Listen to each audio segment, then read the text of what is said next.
সবজি না থাকে নাস্তা করার জন্য এরকম একটা আলু আর এক বাটি ময়দা আর একটা ডিম দিয়ে যে এত সুন্দর নাস্তা হয়, না দেখলে কিন্তু বুঝতে পারবে না। এটা কিন্তু ছোট থেকে বড় সবারই পছন্দ হবে। একটা ডিম থাকলেই হবে, আর আলু আর এক বাটি ময়দা থাকলেই সবকিছু সবার জন্য বানানো যাবে, আর খুব সুন্দর নাস্তাটা। নমস্কার বন্ধুরা, বাঙালি কুকিং এ সবাইকে স্বাগত। সবাই ভালো আছো? আমিও ভালো আছি। আজকে আমি একটা রেসিপি শেয়ার করছি। রেসিপিটা খুবই অল্প টাইমের মধ্যে বানানো যায়। ঘরে সবজি না থাকলেও কিন্তু এই রেসিপিটা বানানো যাবে। ঘরে সামান্য কিছু জিনিস দিয়ে, আমি বাইরের কোনো জিনিস আনছি না, ঘরেই থাকে, সব সময় এই জিনিসগুলো থাকে। আর ছোট থেকে বড় সবারই পছন্দ হবে রেসিপিটা। আশা করছি আপনাদেরও খুবই পছন্দ হবে। চলুন দেখা যাক আজকে আমি কি রেসিপিটা শেয়ার করছি। আজকে নাস্তা রেসিপিটা বানাচ্ছি অল্প টাইমের মধ্যে। চলুন দেখে নেওয়া যাক। এখানে আমি এক বাটি ময়দা নিয়েছি। এই বাটিটার মাপে আমি এক বাটি ময়দা নিয়েছি। এবার এই ময়দাটার মধ্যে আমি কিছু জিনিস অ্যাড করে দেবো। এক চামচের মানে 4 ভাগের 1 ভাগ আমি কালো জিরে দিয়ে দিলাম। এখানে 4 ভাগের 1 ভাগ আমি জোয়ান দিয়ে দিচ্ছি। জোয়ানটা দিলে কি টেস্টটাও খুব সুন্দর আসে আর খেতেও খুব সুন্দর লাগে। হজমের পক্ষেও কিন্তু খুব সুবিধা। এটা আমি কিন্তু হাতে করে একটু ঘষে নিচ্ছি। ঘষে জোয়ানটা আমি দিয়ে দিলাম এখানে। এবার স্বাদ অনুযায়ী আমি একটু নুন দিয়ে দেবো এখানে, আর একটু চিনি দিয়ে দিচ্ছি। টেস্টটা আরো বাড়ানোর জন্য আমি একটু চিনি দিয়ে দিচ্ছি। চিনিটা অল্প করে অল্প মাত্রাতে দিচ্ছি। এবার কেউ যদি চিনিটা না খেতে পছন্দ করেন, অনেকে পছন্দ করে না চিনি দিতে, তাহলে না দিলেও চলবে। এখানে আমি সবগুলো নিয়ে নিয়েছি। দেওয়ার পর আমি এখানে ভালো করে মিশিয়ে নেবো। আগে সবগুলো মিশিয়ে নিয়েছি। এবার আমি অল্প করে তেল দিয়ে দিচ্ছি। এখানে 1 চামচের একটু বেশি তেল দিয়ে দিলাম। তেলটা দিয়ে ভালো করে হাতে করে আগে ময়দাটার সাথে ভালো করে মিশিয়ে নিচ্ছি। যেটা ময়ান দেয় সেরকম আমি ভালো করে আগে মিশিয়ে নিচ্ছি। এখানে ভালো করে মিশানো হয়ে গেছে, কিন্তু আমি খুব বেশি ভালো করে কিন্তু ময়ান দিইনি। কিন্তু খুব ময়ান দিলে হাতে দেওয়া মাত্রে কিন্তু মুঠো করলে পুরো মুঠো হয়ে যাবে। আমার কিন্তু খুব মুঠো হচ্ছে না, আমি এটা অল্প করে ময়ানটা দিয়েছি। এবার এখানে আমি আলু সিদ্ধ করে নিয়েছিলাম। এখানে আমি দুটো আলুকে সিদ্ধ করে নিয়েছিলাম। আলুটাকে ম্যাশ করে নিতে পারেন মেশারে করে, কিংবা চামচে করে ম্যাশ করে। আমি করছি না, হাতে করে নিচ্ছি। এরকম করে ভেঙে নিচ্ছি, যাতে কোনোভাবে ডেলা অংশটা যেমন না থাকে সেরকমভাবে কিন্তু মাখাতে হবে। আর আলুগুলো সেরকমভাবে কিন্তু ভাঙতে হবে। আমি এখানে সব আলুগুলো হাতে করে আগে মেখে নিয়ে ম্যাশ করে নিচ্ছি। এখানে ভালো করে মেখে নিচ্ছি। আলুটা দিয়ে কিন্তু মাখাতে মাখাতে কিন্তু আমার দেখুন আটাটার সঙ্গে পুরো ময়দাটা যে নিয়েছি ময়দাটার সাথে কিন্তু ভালো করে মাখানো হয়ে গেছে। এখানে আপনারা যদি আটা ময়দা দুটোই পাইল করে করতে পারেন, 1 কাপ আটা 1 কাপ ময়দা দিয়েও বানাতে পারেন। আমি শুধু ময়দা দিয়ে বানাচ্ছি, কিংবা শুধু আটা দিয়েও বানাতে পারেন। কিন্তু ময়দা দিয়ে বানালে টেস্টটা আরও সুন্দর আসে, খেতেও খুব সুন্দর লাগে। এখানে এই দেখুন মাখাতে মাখাতে পুরো আটা যেরকম করে মাখানো হয় একটা রুটি করার জন্য সেরকম করে কিন্তু মাখানো হয়ে গেছে। আমার কিন্তু কোনো জলের প্রয়োজন হয় না। আলুটা যে সিদ্ধ করেছিলাম বলে ওই জন্য আলু সিদ্ধতে হয়ে গেছে। কিন্তু এখানে কাঁচা আলু দিয়ে হবে না, এখানে সিদ্ধ করে নিতে হবে আলুটাকে ভালো করে। এবার এটাকে আমি ভালো করে মেখে দোলে নেবো একটু। এটা যতটা দোলা যাবে ভালো করে ততটা কিন্তু সফট হবে, ততটা কিন্তু ভালো করে বানানো যাবে। এখানে আমি কিন্তু পুরো ভালো করে মাখিয়ে নিয়েছি। আর এই দেখুন সফট কতটা হয়ে গেছে, আর পুরো তেল তেলে ভাব এসে গেছে। এটাকে এবার আমি একটু সাইড করে রেখে দিচ্ছি। একটা বাটি নিয়েছি, বাটির মধ্যে আমি কিন্তু যে ডিমটা ভেঙে একটা ডিম দিয়ে বানাবো বলেছি, ডিমটা আমি আগে ভেঙে নিয়েছি, বাটিটার মধ্যে আমি ঢেলে দিলাম। এবার আপনারা যদি বেশি বানাতে চান তখন ডিমের পরিমাণটাও একটু বাড়িয়ে দেবেন।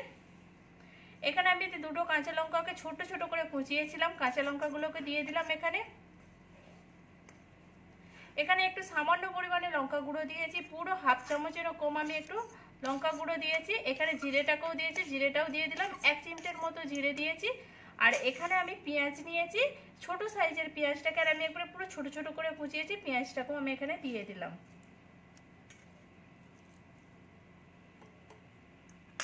আমি এটাকে ভালো করে ঘেটে নিচ্ছি। ডিমের সাথে আমি এখানে কিন্তু ভালো করে ঘেটে নেবো। আর এখানে একটু নুন দেবো, কেন ডিমটা দিয়ে আছে, ডিমটার মধ্যে একটু নুন দিতে হবে। পেঁয়াজ দেওয়া রয়েছে, এই জন্য আমি একটু অল্প করে স্বাদ অনুযায়ী নুন দিয়ে দিলাম। দিয়ে আমি এটাকে ভালো করে ঘেটে নিচ্ছি। ঘেটে এটাকেও আমি সাইড করে দেবো। এটাকে আমি একটু লম্বা করে নিচ্ছি, করে লেচিটা আমি কেটে নেবো। এই দেখুন এরকম সাইজের লেচিটা করে নিচ্ছি আমি। যতগুলো হবে আমার ততগুলো হিসাবে আমি লেচিটাকে কেটে নিচ্ছি।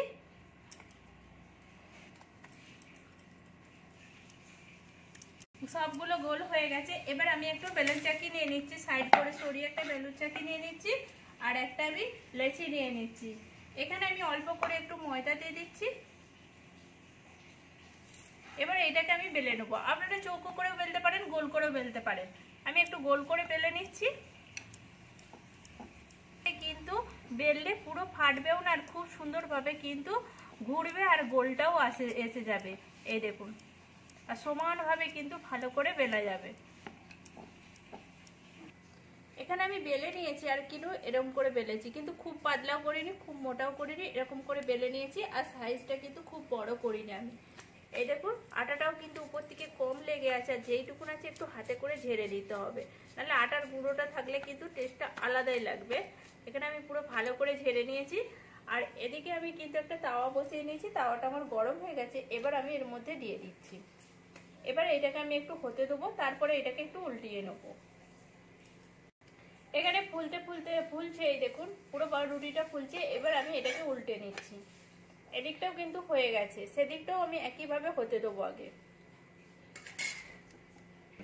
এদিকটাও আমি উল্টে নিয়েছি। এবার আমি যে ডিমটা গুলেছিলাম, এবার ডিমটা আমি তুলে নিচ্ছি এর মধ্যে। দুদিকটাকে কিন্তু ভালো করে সেঁকে নিতে হবে। এবার আমি ডিমটা কিন্তু 2 চামচের মতো দিয়ে আমি রুটিটার মধ্যে চারদিকে কিন্তু আমি লাগিয়ে নিচ্ছি। এখানে আমি ভালো করে লাগিয়ে নিয়েছি। এবার এইটাকে আমি কিন্তু উল্টে দেবো। এই দেখুন, উল্টে দিয়েছি আমি এখানে। এবার এদিকটাও কিন্তু আমি দিয়ে দেবো।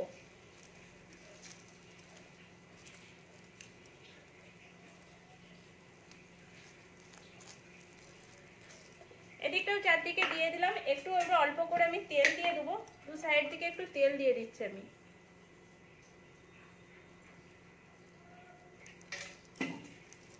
এটা যদি আগে ডিমের আগেও দিতে পারেন, কিংবা ডিমের পরে দিলেও কোনো অসুবিধা হবে না, কেন এখানে আমার ননস্টিকের তাওয়া, ওই জন্য আমার এটা কিন্তু উঠে যাবে। এবার ডিমটা আমি কিন্তু একটু হতে দেবো, তারপরে এটাকেও আমি উল্টে দেবো।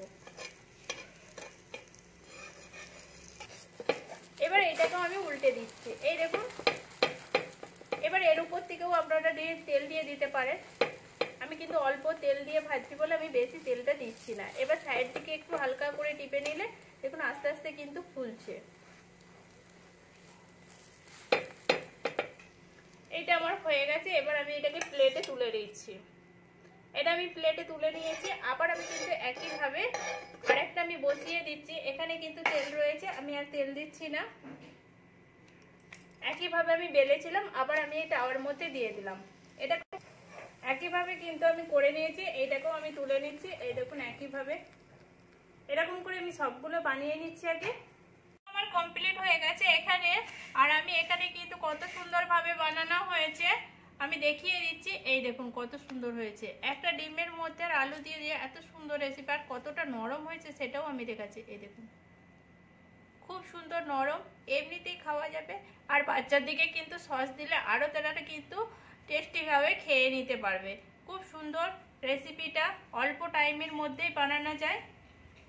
প্লিজ আপনারা এরকম করে বানিয়ে দেখবেন বাড়িতে, কেমন হয়েছে সেটাও কমেন্ট করে বলবেন। ভালো লাগলে একটা লাইক করে, শেয়ার করে, সাবস্ক্রাইব করে কিন্তু পাশে থাকবেন। লাইক দিতে কিন্তু ভুলবেন না।